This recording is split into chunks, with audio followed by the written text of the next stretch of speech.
ஓம் நம சிவாய. வியாச முனிவரே மேலும் கேளும். சத்தியமே பரபிரம்ம ஸ்வரூபம். சத்தியமே சிறந்த தவம். சத்தியமே சிறந்த யாகம். சத்தியமே சிறந்தது என்று சொல்லப்படுகிறது. சத்தியமே வேதங்களில் சொல்லப்பட்டு இருக்கிறது. சத்தியமே மேம்பட்ட பதவி. சத்தியமே தேவரிஷி. பிதர் பூஜைக்கு உரியதாக இருப்பது சத்தியமே. வைதிக தருமமும் சிறந்த பிரம்ம வேள்வியும் ஆகும். சத்தியமே விரதாச்சாரம். சத்திய ஸ்வரூபமே ஓம்காரம்.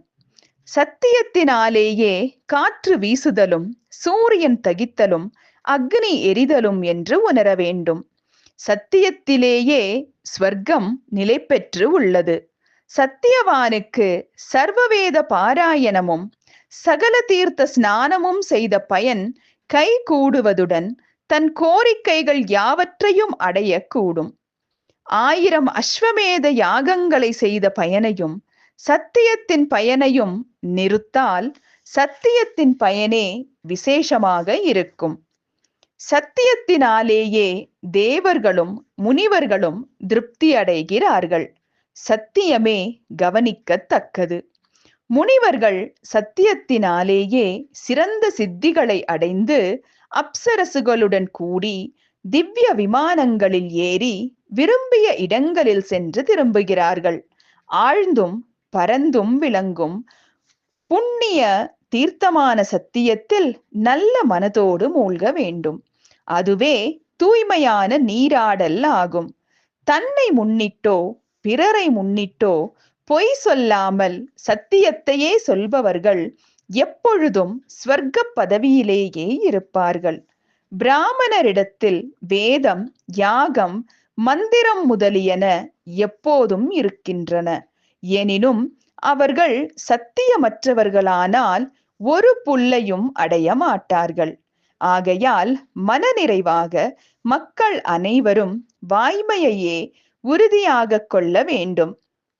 இவ்வாறு கூறிய குமார முனிவரை நோக்கி வியாச முனிவர், பிரம்ம புத்திரராகிய சனத்குமார முனிவரே, எல்லா வர்ணத்தவர்களுக்கும் விசேஷமாக பிராமணர்களுக்கும் நிதியாக விளங்கும் தவத்தின் பிரபாவத்தை விரிவாக சொல்ல வேண்டுகிறேன் என்று கேட்டார். சனத்குமார முனிவர் கூறலானார்.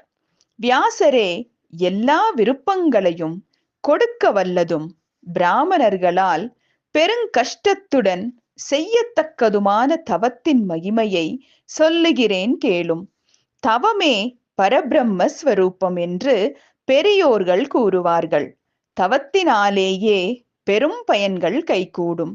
தவத்தில் விருப்பமுடையவர் தேவர்களுடன் கூடி சுகம் அனுபவிப்பார்கள். தவத்தாலேயே ஸ்வர்க்கம், புகழ், மோட்சம், இறைவன் தரிசனம், ஞானம், விஞ்ஞானம், சௌபாகியம், உருவம், இஷ்ட சித்திகள் முதலியன கைகூடும். தவம் செய்யாதவர்கள் ஒரு காலத்திலும் பிரம்மலோகத்தை காண மாட்டார்கள். எந்த கோரிக்கையோடு தவம் செய்தாலும் அது அந்த கோரிக்கையை ஈடேற்றும். கள் குடித்தவனும் பிறன் மனைவியை கூடி கலந்தவனும் பிரம்மஹத்தி செய்தவனும் குரு பத்தினியை கூடியவனும் தவத்தை செய்தே தங்கள் பாவத்தை ஒழித்துக் கொள்ளுகிறார்கள். சர்வேஸ்வரனாகிய சிவபெருமானும் மகாவிஷ்ணுவும் பிரம்மனும் அக்னியும் இந்திரனும் பிறரும் தவத்தின் வடிவாகவே விளங்குகிறார்கள்.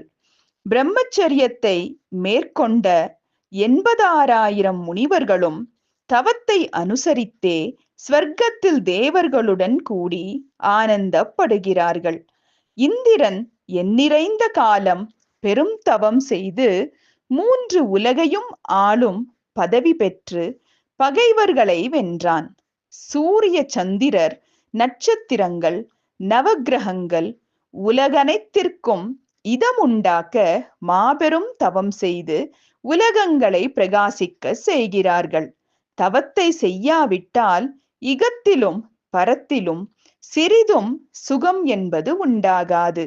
தவத்தையே கடைபிடித்து செய்தவர்கள் பலவிதமான பயன்களை அடைவார்கள். எல்லாவற்றையும் மனிதன் தவத்தாலேயே அடைய வேண்டும். காட்டிலுள்ள கந்த மூலங்களையே சாப்பிட்டு தபோவனத்தில் தவம் செய்து கொண்டிருப்பவன் மிகவும் பரிசுத்தனாக வேதத்தை முறைப்படி அத்தியனம் செய்தவன் பெரும் பயனை அடைவான். ஓம் நம சிவாய.